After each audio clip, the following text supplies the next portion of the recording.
ఏ ఆడపిల్లకైనా పుట్టినిల్లు అమ్మా నాన్న ఉన్నంత వరకేనా? ఇంటి అనుబంధం రక్తంతో ఉంటే అది అమ్మా నాన్నలతో మాత్రమే ఆగిపోవాలా? ఆడపిల్లకి పుట్టినిల్లు శాశ్వతం కాదా?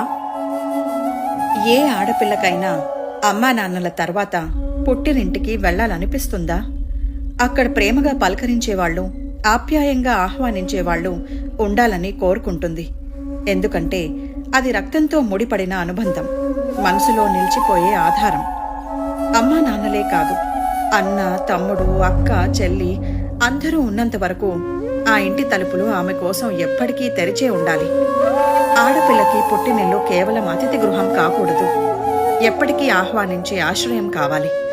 కానీ ఇలా ఎంతమంది ఆడపిల్లలకి జరుగుతోంది?